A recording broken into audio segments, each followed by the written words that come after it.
You're listening to Jesus and a Cup of Joe, the podcast where faith gets real, truth stands tall, and every conversation begins with Jesus. Hosted by Royce Bottoms, a veteran, minister, and everyday believer. This is where we dive deep into the Word, face life's challenges head on, and keep Christ at the center of it all. So grab your favorite cup of Joe, settle in, and let's walk this journey together. One step, one scripture, one story at a time.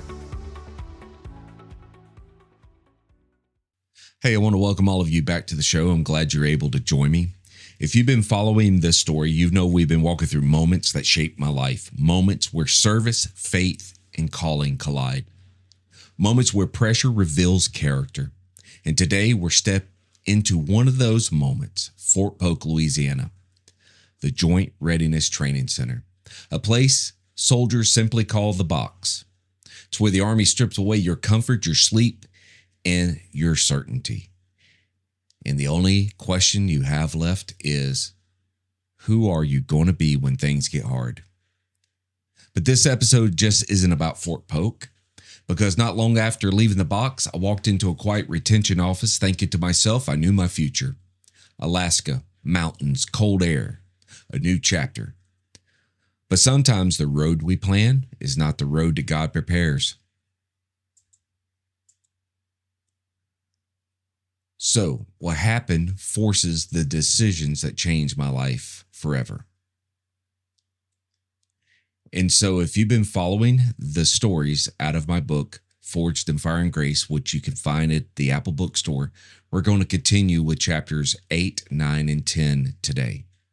We're going to pick up in chapter 8, entitled JRTC, The Forge at Fort Polk. The moment our boots hit the ground, at Fort Polk, the heat wrapped around us like a wet blanket. Louisiana humidity hung thick in the air. Mosquitoes swarmed everywhere. The kind that buzzed around your ears all night long. The kind that made sleep almost impossible. See, it just wasn't another training exercise. This was the Joint Readiness Training Center. The Army had brought us here for only one reason, to test us. When we rolled out before sunrise. Most of our heavy equipment did not drive south with us, it floated. We loaded it onto barges and it was pushed down the Mississippi River. Slow-moving steel caravans carrying trucks, fuelers, and the equipment that kept everything running. The rest of us rode in CH-47 Chinooks. The rotors thundered overhead as the wind ripped through the opening ramp. And from the air, Fort Polk looked very quiet. Just pine trees, sandy roads that stretched for miles. Almost peaceful. But the ground told us a different story. Because the moment that our boots hit that dirt, the test began. See, they called it the box. It's a massive stretch of woods, swamps, and dirt roads. Once you enter it, the outside world disappears. There are no phones, no clocks, no comfort. There are mock villages that dock the terrain. Training towns that are designed to look like the places soldiers may one day be deployed. Fort Polk soldiers played the enemy. They dressed the part, they lived the part. Every one of us wore something called Miles gear, a multiple integrated laser engagement system. The laser transmitters were mounted onto our weapons, the sensors wrapped around our helmets and vests, and if you got hit, the system knew it. We were firing blanks. All of the explosions would be controlled, but the pressure, see, that was real. See, the one thing that people don't understand about JRTC is how time changes inside the box. Your days blur together, your night operations bleed into the night, and you may only sleep 20 minutes in the back of a truck, or you may go 30 hours without sleep. Your uniform never dries because of the sweat, the mud, humidity. But see, after a few days, you stop noticing because exhaustion becomes normal. Because soldiers adapt. They always do. One of the things I'll share with you that is not written in the book about Fort Polk, Louisiana is this. It is right outside of a town called Alexandria, Louisiana. And as I said, the soldiers who are there, their main mission is to train everyone that comes to Fort Polk and plays the war games. You're out there for at least 30 days at a time, sometimes longer. And this Joint Readiness Training Center brought all the branches of the military together to train. As our barges went down the Mississippi River, either the Navy or the Coast Guard would handle that operation. The Air Force would come in and do airdrops to us. The Marine Corps would come in and do different fighting profiles, while we, as the Army, were there doing what we do. Yes, those days become blurry. Those nights, they bleed into the daytime. But there's always something going on inside the box. Because if you were not doing your mission, you were dealing with soldiers who were dressed as civilians coming up and doing what civilians would do if you were deployed, disrupting your day, asking questions, begging for food, begging for water. And you would have to balance all of this as you continue your mission. But see, something else happened in the box, a brotherhood, a real brotherhood, the kind built to share the hardship with. You learn the man next to you who would joke when things get hard, who stays quiet, who would check on others before themselves. You realize something powerful. Nobody survives the box alone. You have to survive it together. See, I remember this one night, it was about after midnight. We were just finishing refueling operations. The forest was so dark with the trees that blended into the sky, white lights were not allowed. So we had to work under red lamps that was connected to our helmet or red lenses on our flashlights that were clipped onto our gear. And as the last truck rolled out and as the engines faded into the trees, for that moment, everything went quiet. And then the world exploded. Shouts, blanks cracking through the darkness, figures rushing through the bushes, explosions, chaos. They were hitting us hard. They were hitting us from the front, from the sides. Right where we thought we were safe, they were hitting us. I remember I dropped behind my Hemet truck, my heart pounding, my hands moving on instinct. And at that moment, I didn't feel like training. It felt like survival. We had gunfire going off, people calling out positions, rushing, moving. As I said, explosions. But see, when the noise faded, I realized something. I realized the box didn't care who you were. It only cared on who you become. We went 30 plus days out there on training. And there were times where I thought, I may not make this. It wasn't because of the fear of the enemy. It was because of the exhaustion. Days without real sleep. My hands were blistered from hoses and valves. One night I sat on the step of my truck staring at the ground. My body felt empty. My mind felt hollow. But see, I remember our sergeants walking the line, checking on everyone, making sure soldiers had their MREs, their meals ready to eat. Some of those meals were a lie. Some of them were not ready to eat, I promise you that. I'm pretty sure the omelets were not supposed to be rubbery too. But see, after 30 days in the field, you'll eat it anyway, because the mission has to keep going. Fort Polk doesn't reward perfection. It rewards adaptation. When vehicles break down, routines disappear, orders change, radio fails, the rain turns your maps into mush, but the mission doesn't stop. Neither do you. Now, remember this one afternoon. We had a pretty light day. A little bit of vehicle refueling, things of this nature. We're cleaning equipment, preparing for whatever was coming next. And I'm going to share this with you that's not in the book before I get into the rest of the book. But we had a element that was known as the flea. And if you could ever imagine, a flea jumps, correct? It never walks, it jumps. That's how it travels.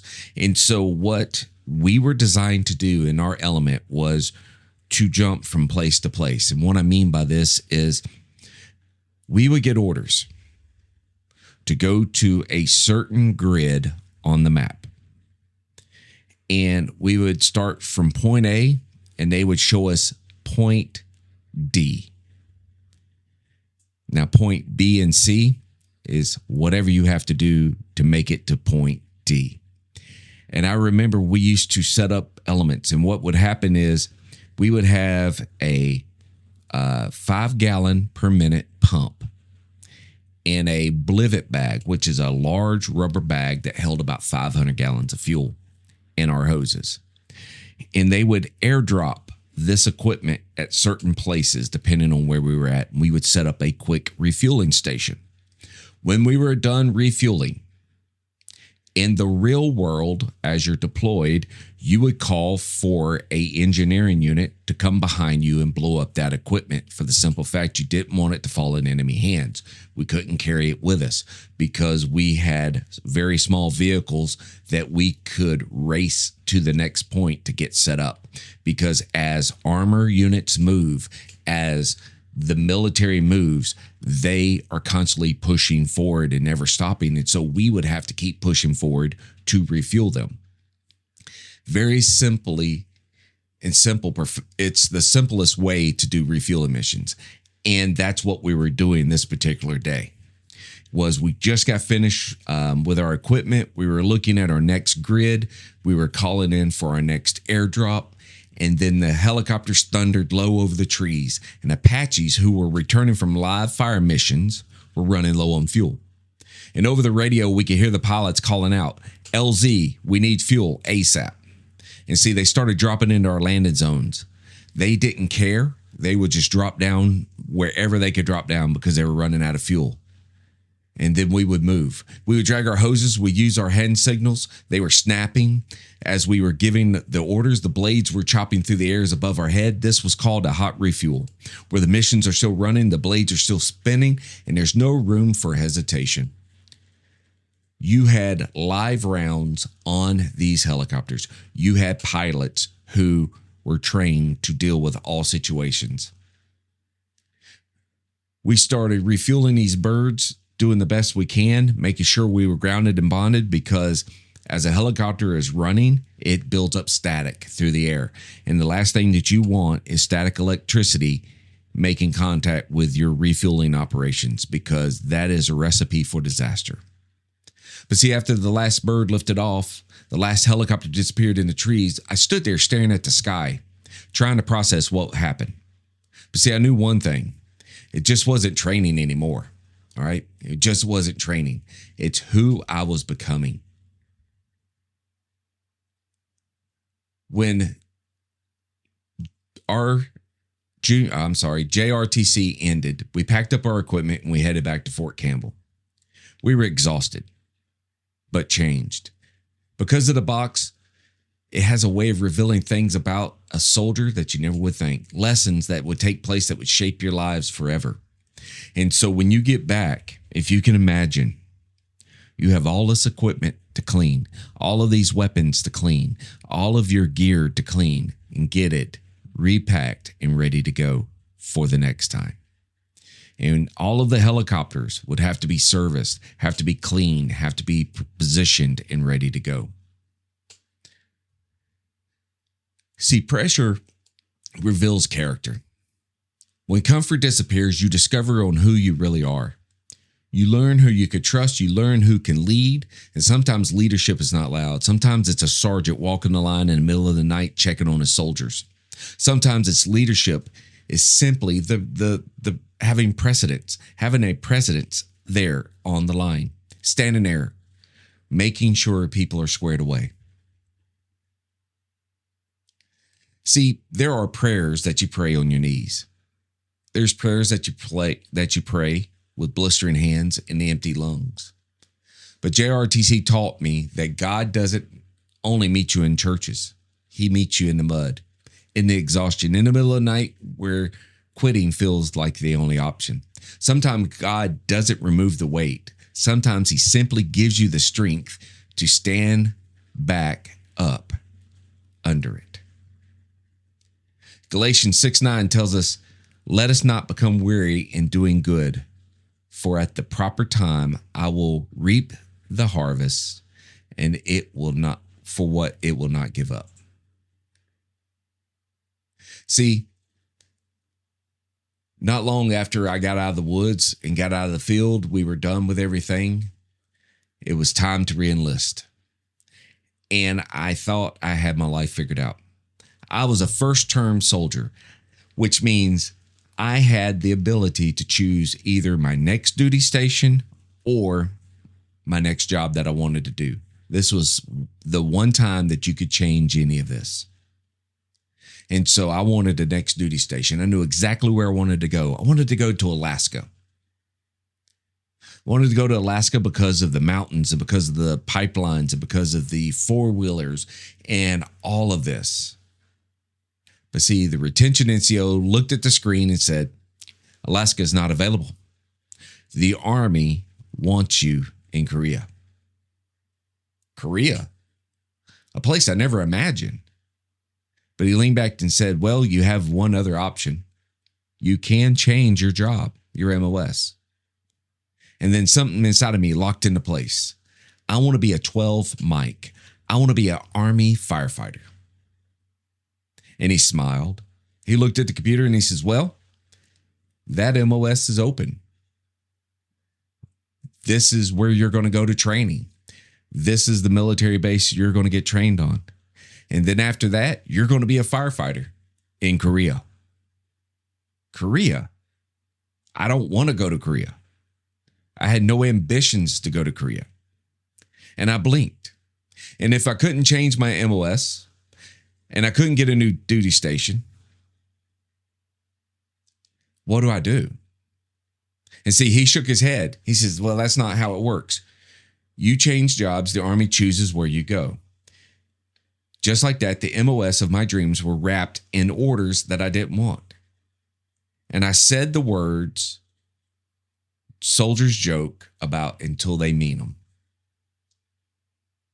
I'm going to Fort Living Room. I want to ETS, which means I want to process out of the Army. I'm done.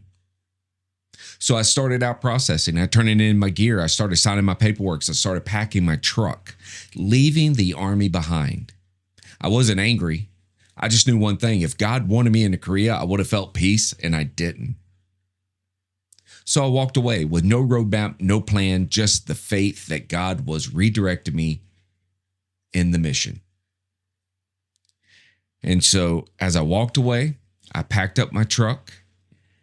I got on Interstate 75 and I started south, coming back to the one place that I swore that I never wanted to step foot in again, Forsyth County, Georgia. See, sometimes roads that you plan disappears. Sometimes doors close. Sometimes calling arrives wrapped in unexpected decisions. But God's plan isn't fragile. His timing is never missed. Proverbs 3:5-6 says, trust in the Lord with all of your heart, lean not on your own understanding. Sometimes the hardest seasons forge the strongest people. Sometimes the box reveals on who you are. And sometimes the mission changes so the calling becomes clearer. That is chapter 8, 9, and 10, ladies and gentlemen, and I want to thank you for listening today. I want you to remember one thing. The forge isn't there to destroy you. It's there to shape you. It's there to shape you. I want you to have a blessed day. And if this episode has touched you, please do me a favor, share it with friends and family. All right. If you want to reach out to me, you can on social media, Facebook, Instagram, and Twitter. And like always, we'll be back next time with a new chapter as we get through the book. And I'm hoping you guys are enjoying this. I really am, because I had a wonderful time writing the book. And like I said, it's on Apple Books bookstore. If you want to pick up a copy, it's free for right now, because I just wanted to put my life out there for people. Because see, one thing that I believe before I really get out of here, there's one thing that I believe. I believe that everything that I went through in life, no matter how good or bad or indifferent it was, there's always somebody else going through something.